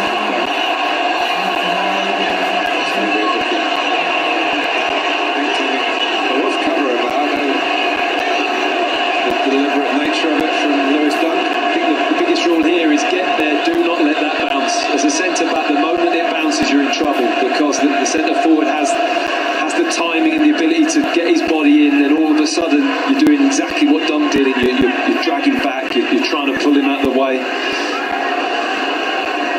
Well, you speak with great authority on those particular incidents. I'm sure you never let it bounce. Happened to me once or twice, man. So, a free kick for Chelsea, yellow card for the Brighton captain. Chelsea still pursuing the second goal, still with 20 minutes to go, that you still feel if they were to get it, might just button up the points. Taken by James.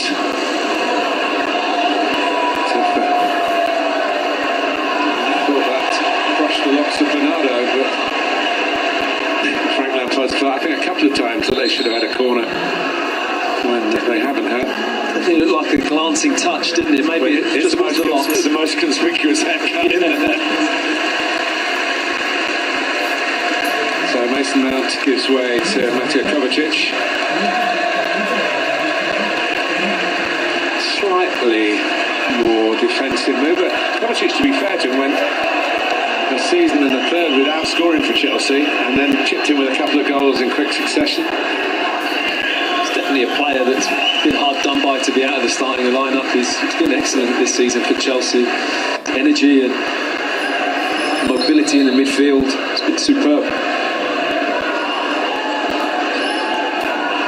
More of a press from Chelsea as they know Brighton want to play from the back. That was magnificent from Prepper.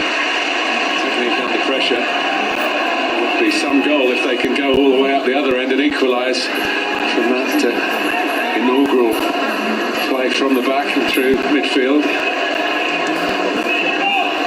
Trossard. The move is still going. Connolly. Wild blast from Jahanbakhsh, not as well as he kept it low for his goal against Bournemouth. Some nice slick passing from Brighton in and around the 18-yard box, but look at the spin of the ball, of that deflection. Can't tell you how difficult it is as a player trying to keep that low, leaning back a little bit as well. Jahanbakhsh needs to get his upper body over the ball to give it any chance of hitting the target.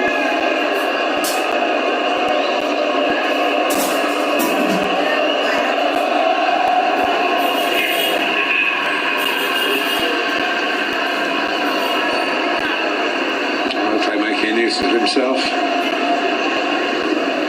Here's Willian. Abraham comes by his side. Kovacic. Hudson-Odoi does prefer coming from the left onto that right foot. Chelsea have used him from time to time on the right, but he never looks quite so effective.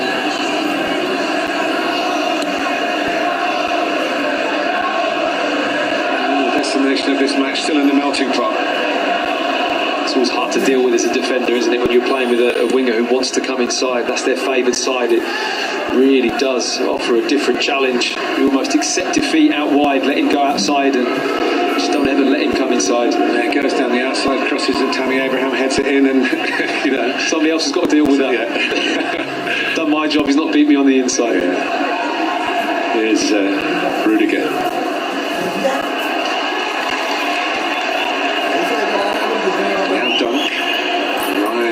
The instigator from the back again. By James on Trossard, he's got away with that one. The assistant might have come to Stuart Atwell's help then. He's not lost many physical battles today, has he, James? He's very robust physique, isn't he? He's a strong lad for his age. More than capable of coping in any kind of physical situation. Yeah, he's just turned 20. And the England under-21 set up as well. The Chelsea Academy can look back on the second half of 2019 with great pride. Those who've stepped up, yet circumstances to some extent dictated it. And it will be interesting to see now what they do. Of course, Frank Lampard won't have total control. That's not the way for managers at most football clubs these days. Recruitment comes from another department. But I think he's spoken out saying, look, these youngsters have done him proud. And he's not going to forsake them. He still picks the team, I think. Yeah, I hope. Yeah, of course he does, yeah.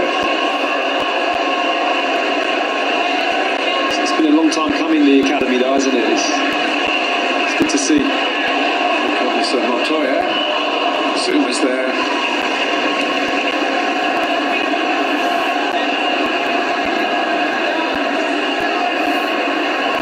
He kept it well, Hudson-Odoi. Kovacic. No. Ambitious, over ambitious. Time is not his friend. But still, certainly in Premier League terms, plenty of time to turn this around. I always refer to it, Matt, as the league of late goals. Yeah. Well, there is more than enough time, but they've only just had their worries, haven't they, Brighton? Yeah. They haven't been able to sustain any real pressure on Chelsea.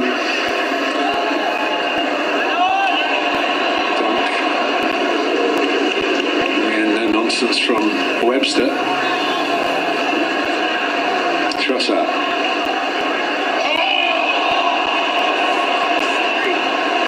So just trying to hang it up for Abraham, but to do that he's got to get over Webster, and was nowhere near achieving his ambition that time. Jorginho.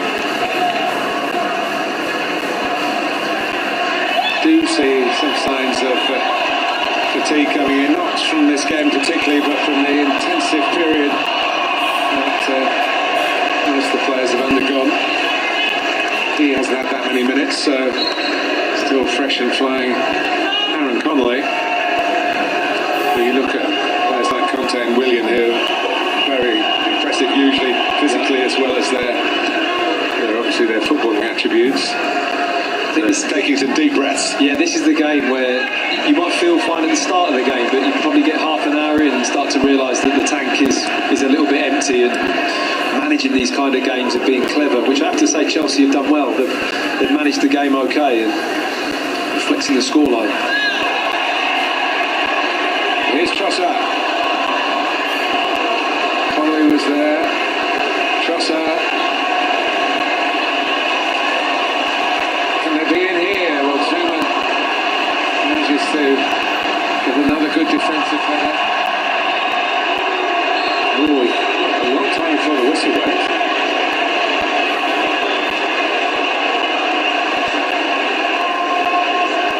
That really was a long debate from the referee. The linesman kept his flag down. To say there's a tiny bit of contact there from Kovacic. Is there enough to go down? Probably not. But there is contact. It's one of those, if you don't go down, you don't get the free kick, and that's where I have sympathy for players who get accused of being light on their feet, too easy to be knocked over, but the rewards of staying up far less. Anyway, it's a free kick to Brighton in the end. They now need the likes of Duncan, Webster. Jahanbakhsh, is it? Oh, what a save!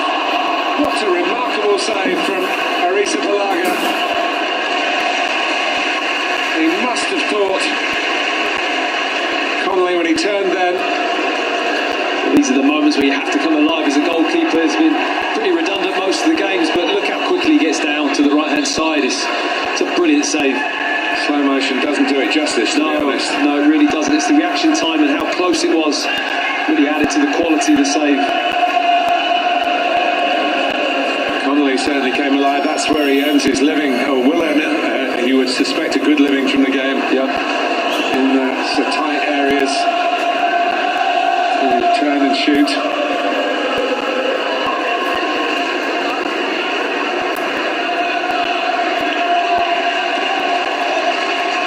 That's graft Tammy Abraham, as well as obviously make the headlines with his goal scoring. Petacek nervous. Of course, now back at Chelsea after a spell for Arsenal as sporting director. I think it's some title like that anyway.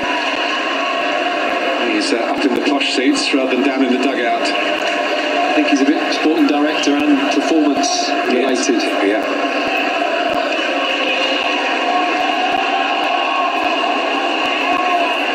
But he would have been very proud of the Chelsea goalkeeper a few moments ago.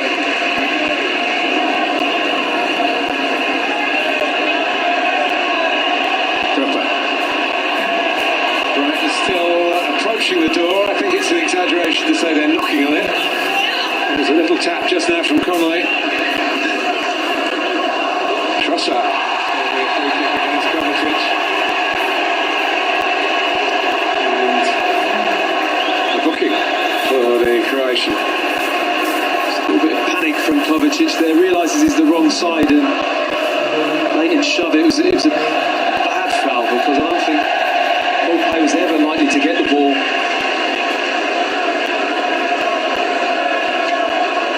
That's the whole thing, the ball might go past, but not the ball and the man. Well, you see good fouls in certain moments, don't you? But that will have to come down as a bad one for Chelsea. Yeah.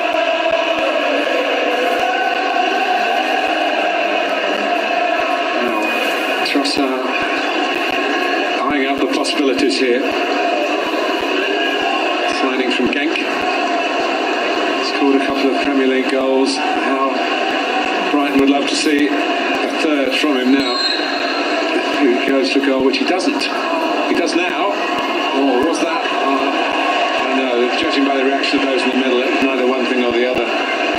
Well, the moment he played that shot, the whole crowd went, oh, and you can really see why. I mean, none of the Brighton players were really in tune with that movement. I mean, it must be a training ground regime, but really didn't reflect that way. But there you see from that angle behind the goal, the quality of this save. I know he scuffs it into the ground a little bit, Connolly, but really does get down quickly. Great chance, great save. Very much so.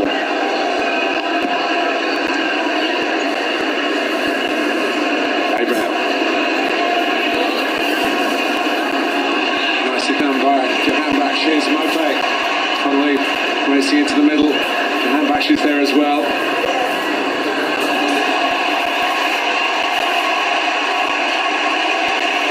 Seeing as well, a frustrated expression a few times. I think he thought that might have bounced back off Mope, but a corner to Brighton it is. I say again, their central defenders do score goals. Webster and Dunk.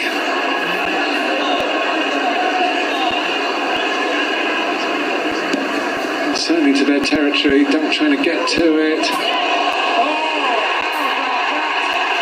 He's done it again.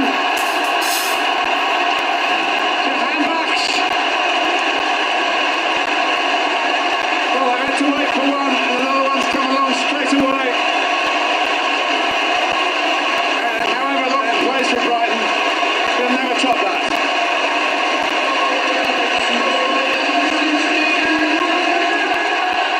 Inspiration all the way from Iran. Well, the expression of you wait for one and two come along is exactly what's happened here. It's a header from Dunk. But what an adaptive piece of play from Jahanbakhsh. It's a difficult ball. He has to adjust his body. He throws his leg up in the air to get the leverage. And the right leg comes through, and the accuracy absolutely superb. What a moment. What a moment for him. What a moment for Brighton. In the dressing room parlance, a worldie for the global game that is the Premier League. Disbelief. Here they come again, Brighton, with Connolly. There was nothing Arisa Balaga could do about that one, having kept out Aaron Connolly with an extraordinary save.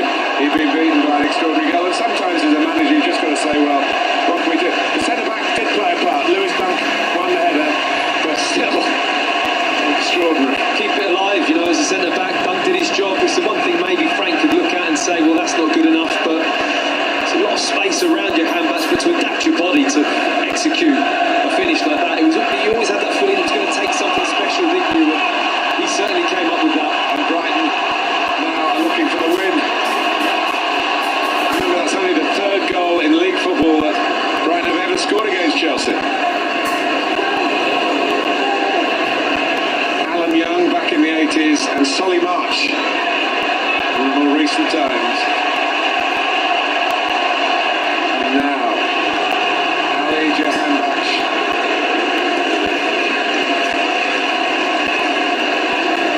Webster. Alzate.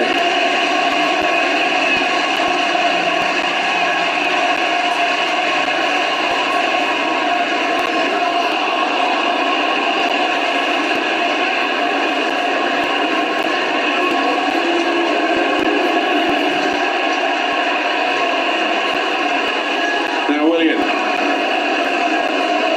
4 minutes past stoppage time to go. Chelsea were closing in on old expression, well, one was enough, but it isn't. And the League of Late Goals has come up again with another contribution. Not the first goal of 2020, but on the first day of the new year. This is a better one. You have talked it up though, Martin, I have to say.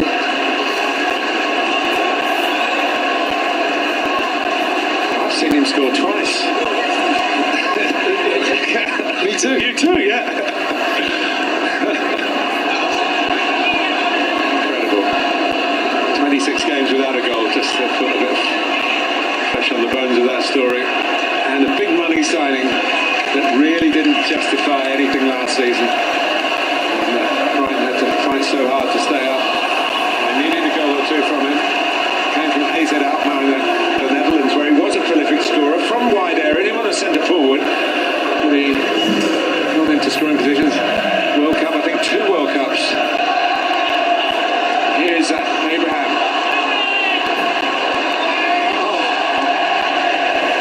Talk about a moment at one end.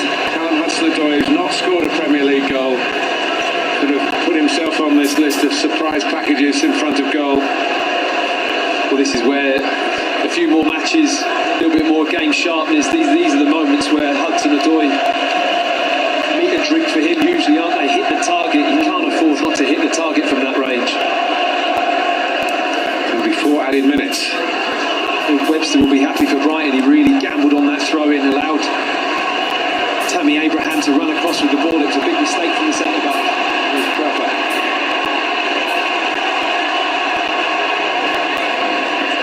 Mopay! Comes out to Alzate. Still going. Chelsea breathe a huge sigh of relief. Neil Mopay, that's the kind of chance that he dreams of. It's been a far superior second half here at the Amex Stadium. Mopay. Dealt with by Rudiger. Oh, he wonders. He couldn't have done much more, could he? I mean, great position, lovely strike.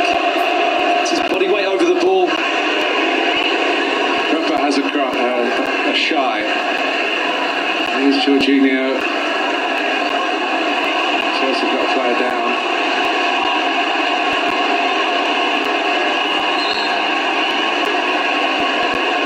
Kovacic not wanting to put it out. He wants to drop ball, so... Well, he's made 2 very significant saves.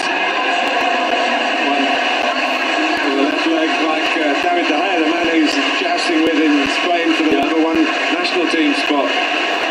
Very much so. And Mopay hitting the target. He could only just have guided that slightly more into the corner, but the cross came in with a lot of pace on, didn't it? It was just about get the contact, get it on target, and hope it does the job.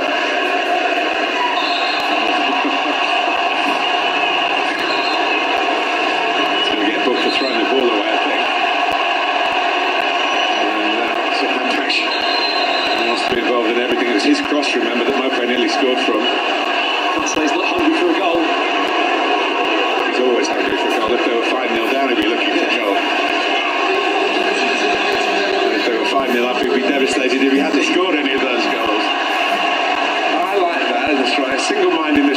It's selfish when it's against the team, but really it's single-mindedness when it benefits the team, yeah? I agree. In an ideal world, there is a balance. You make the right choice at the right moment. I think that is the next step. Great players That's do. the next step for him. Yeah. You know, he's very much, I'm going to score, which is brilliant for him.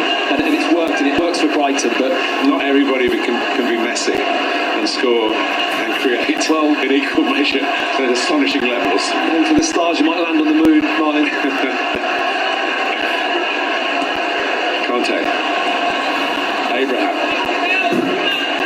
N'Golo Conte again. Pursued by Alzate. Chelsea going to steal the show here. Hudson-Odoi maybe should have done that. But he's picked out Willian.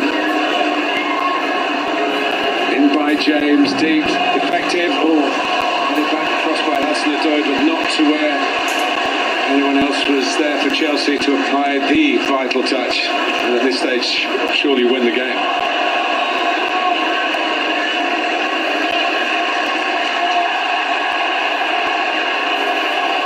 Abraham, flag is up. He doesn't put it in.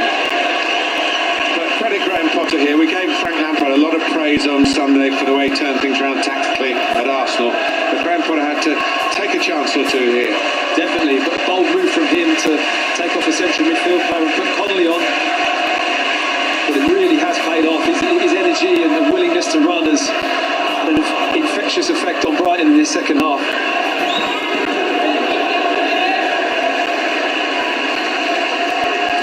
And he's scored the goal of his its life, certainly in English football anyway. But I think it's helped Maupay as well. It allows him to drop a little bit deeper. He can drop and get the ball. He can drift into those areas to score, and a bit more freedom to move around the box as well if he's not just a lone striker. And let's not forget that he took Aaron Moy off, who's been their player of December. By a distance, really, to get your handback shot. Yeah, but again, I think Moy was suffering. He looked a little bit tired, didn't he? And the moment he went out wide, the match just didn't suit him from there on in.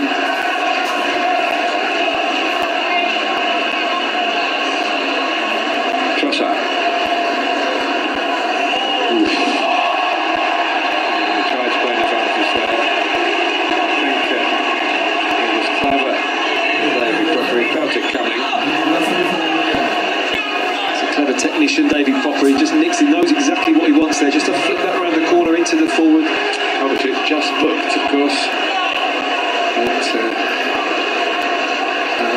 there was enough players back for Chelsea for that not to be stopping a real counter-attack. I guess that's the way the referee saw it. You could see that point of view. It wasn't quite a Jorginho on Sunday, but here is Trossard, Maupay.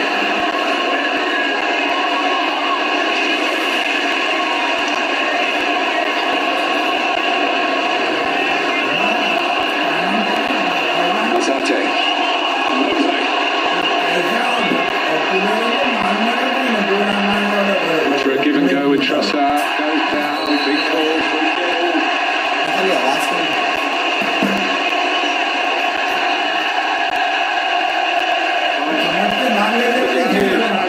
Yeah, they wish James to totally accidentally put Dan Burn out of the game, and there have been other physical contributions.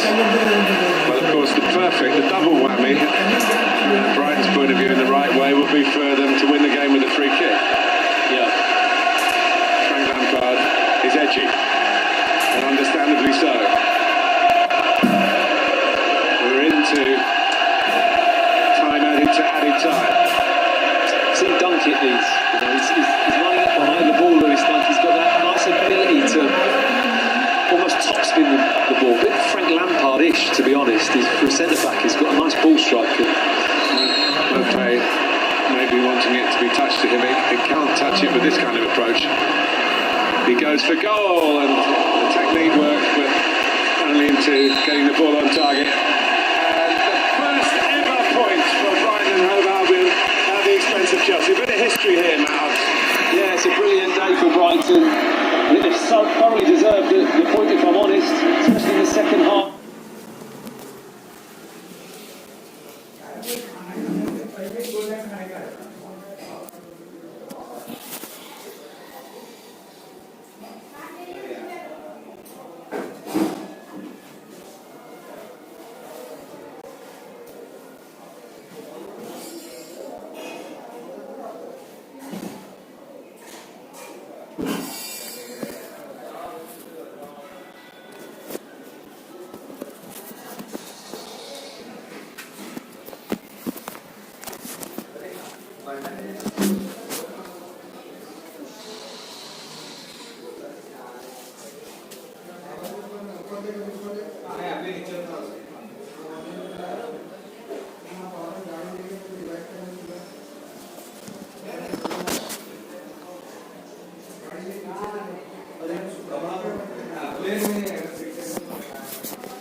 Stream कैसा pause करते हैं